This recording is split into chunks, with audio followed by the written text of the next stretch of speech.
കയ്യിലുള്ള നറുവെണ്ണ നുകർന്നുകൊണ്ടും തന്നാശ്രിതർക്ക് തുണയായി വിളങ്ങിടുന്ന നാരായണീയ ഗുരുവായൂരപ്പ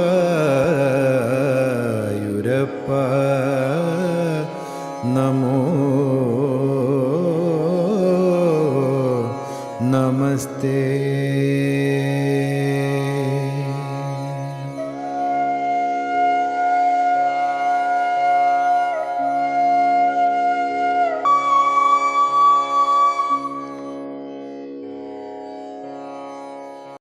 ഓം നമോ നാരായണായ. ദശകം 78 ദ്വാരകാവാസവും രുക്മിണീ സന്ദേശ പ്രാപ്തിയും. ദ്രുത വിളംബിതം വൃത്തത്തിലാണ് ഈ ഒരു ദശകം രചിച്ചിരിക്കുന്നത്. ഒന്നാമത്തെ ശ്ലോകം. ത്രിദിവ വർദ്ധകി വർദ്ധിത കൗശലം ത്രിദശ ദത്ത സമസ്ത വിഭൂതിമത് ജലധി മധ്യഗതം ത്വം അഭൂഷയഃ നവപുരം വപുഃ അഞ്ഛിത രോചിഷാ.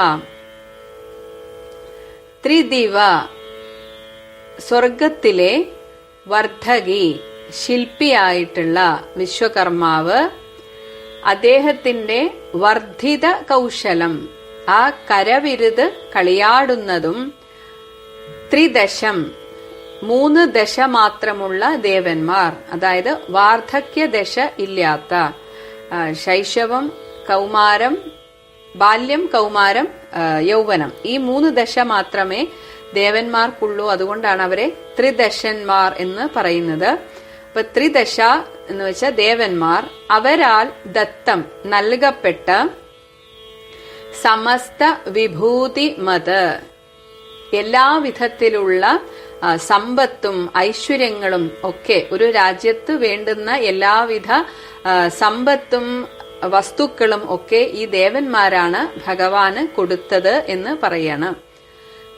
ഇങ്ങനെയുള്ള ജലധി മധ്യഗതം, ജലധി സമുദ്രം, ആ സമുദ്രത്തിന്റെ മധ്യത്തിലായിട്ട് സ്ഥിതി ചെയ്യുന്ന നവപുരം, പുതിയ രാജധാനിയായിട്ടുള്ള ആ ദ്വാരകയെ ത്വം അങ്ങ്, വപുഹു അങ്ങയുടെ മനോഹരമായിട്ടുള്ള അഞ്ഛിത രോചിഷ ശരീരത്തിന്റെ മനോഹരമായിട്ടുള്ള കാന്തിയാൽ, അഞ്ഛിത രോചിഷ മനോഹരമായ ശരീരകാന്തിയാൽ, അഭൂഷയഃ അങ്ങ് ആ ദ്വാരകയെ അലങ്കരിച്ചുവല്ലോ. ഈ ഒരു ദശകത്തിൽ നമുക്ക് ഓരോ ശ്ലോകത്തിന്റെയും അവസാനത്തെ വരി ഒന്ന് ശ്രദ്ധിച്ചാൽ മനസ്സിലാകും.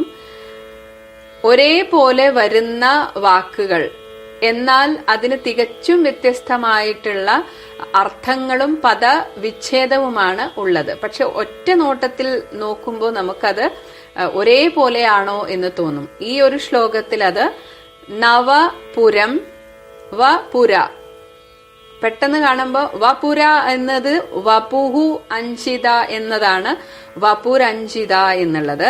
പക്ഷെ നവപുരം എന്നത് പുരം, നഗരം.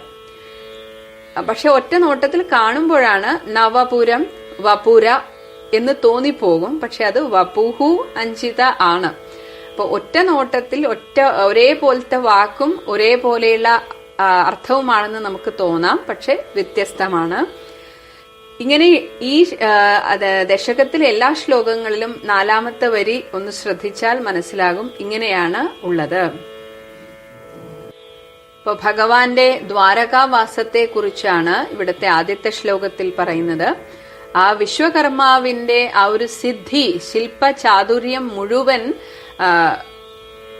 അതിനൊരു ഉത്തമ ഉദാഹരണമായിട്ടുള്ള അതുപോലെ തന്നെ ദേവന്മാർ എല്ലാ വിധത്തിലുള്ള ഐശ്വര്യങ്ങളും ആ ഒരു നഗരം തീർക്കാൻ വേണ്ടിയിട്ട് എന്തൊക്കെ സാധന സാമഗ്രികൾ ആവശ്യമുണ്ടോ അതൊക്കെ ഈ ദേവന്മാർ കൊടുത്തു. അങ്ങനെ വളരെ മനോഹരവും അലങ്കാരങ്ങൾ കൊണ്ട് വളരെ ഭംഗിയാർന്നതുമായിട്ടുള്ള ആ ഒരു ദ്വാരക നഗരിയിൽ, ആ രാജധാനിയിൽ, ആ പുതിയ രാജധാനിയിൽ സാക്ഷാൽ ശ്രീകൃഷ്ണ ഭഗവാൻ അവിടുത്തെ രാജാവായിട്ട് തന്റെ ആ ഒരു മനോഹരമായ ശരീരകാന്തി കൊണ്ട് ആ കൊട്ടാരത്തെയും ആ നഗരത്തെയും അലങ്കരിച്ചു എന്നാണ് ആദ്യത്തെ ശ്ലോകത്തിൽ പറയുന്നത്.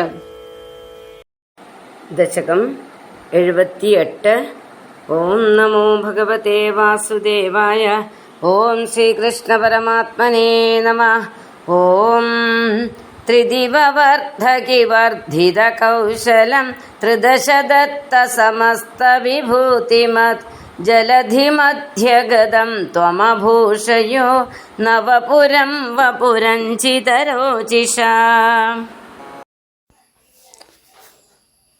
ഹരിശരണം. എല്ലാ സജ്ജനങ്ങൾക്കും വിനീത നമസ്കാരം. എല്ലാ ഗുരുക്കന്മാരെയും പിതൃജനങ്ങളെയും മഹാത്മാക്കളെയൊക്കെ സ്മരിക്കണം. പണ്ഡിതനും ഭക്തകവിയുമായിരിക്കുന്ന മേൽപ്പത്തൂർ നാരായണ ഭട്ടതിരിപ്പാടിനെയും അതുപോലെ വേദവ്യാസിനെയും ഒരുപോലെ സ്മരിക്കണം. അവരുടെയൊക്കെ കാരുണ്യം കൊണ്ടാണ് ഇത്തരം രംഗങ്ങളിലും ഒക്കെ പ്രവർത്തിക്കാൻ നമുക്ക് സാധിക്കുന്നതും അതിൽ കൂടി ഭഗവാനെ സ്മരിക്കാൻ സാധിക്കുന്നതും. 77-ാം ദശകം നമ്മൾ കണ്ടു. ജീവിതത്തിൻ്റെ ക്രമാനുഗതമായ പരിവർത്തനങ്ങളെയാണ് ഭാഗവതം പലപ്പോഴും അല്ലെങ്കിൽ നാരായണിയും പലപ്പോഴും സൂചിപ്പിക്കുന്നത്. 78-ാം ദശകത്തിലേക്ക് പ്രവേശിക്കാം. ശ്ലോകം 1. അതായത് രസകരമായൊരു വസ്തുത,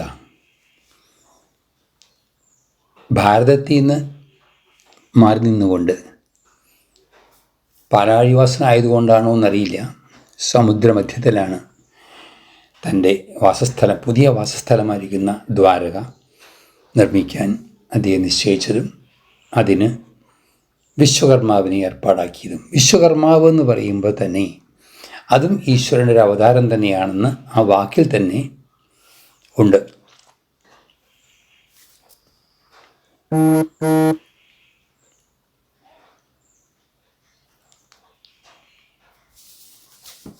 വിശ്വത്തിനെ മുഴുവൻ തന്നെയും കർമ്മം കൊണ്ട് ബന്ധിച്ചിരിക്കുന്നതായ ഭഗവാൻ എന്ന് വേണമെങ്കിൽ പറയാം.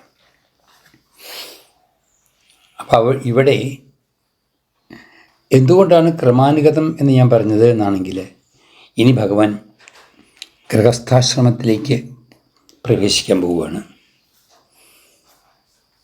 ശരിക്ക് നമ്മൾ വ്യാഖ്യാനിച്ചാൽ ഗൃഹസ്ഥാശ്രമമാണത്രേ ഏറ്റവും ശ്രേഷ്ഠമായ ആശ്രമമായിട്ട് കണക്കാക്കിയിട്ടുള്ളത്. എന്തുകൊണ്ടാണ് എന്ന് വെച്ചാൽ മറ്റു 3 ആശ്രമങ്ങളും ആശ്രയിക്കുന്നത് ഗൃഹസ്ഥാശ്രമയാണ്.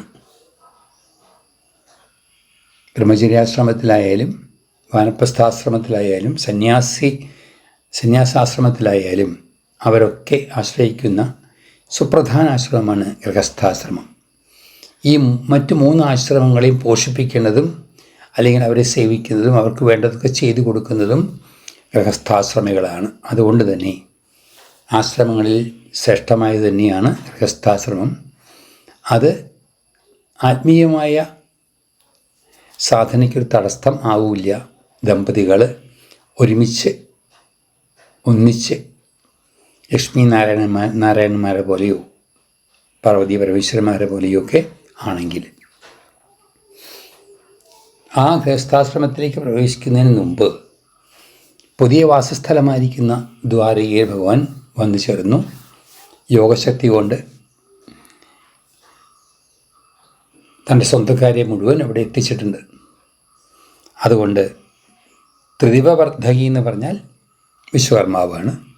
ഭഗവാന് വേണ്ടിയിട്ടായതുകൊണ്ട് തന്നെ തൻ്റെ ആ സാമർഥ്യം മുഴുവൻ, ശില്പചാതുര്യമായാലും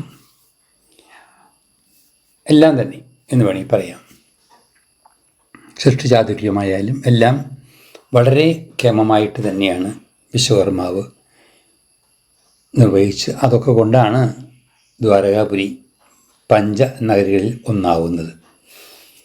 അങ്ങനെ വളരെ ഭംഗിയായിട്ട് തന്നെ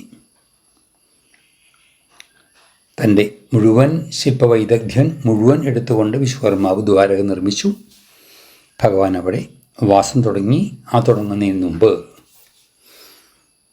സാക്ഷാൽ നാരായണൻ്റെ അവതാരമാണല്ലോ കൃഷ്ണസ്തു ഭഗവാൻ സ്വയം. അങ്ങനെയുള്ളതായ ആ ദ്വാരകയെ കൂടുതൽ മനോഹരമാക്കാനും ഐശ്വര്യസമർത്ഥമാക്കാനും സർവശ്രേഷ്ഠമാക്കാനും ആയിട്ട്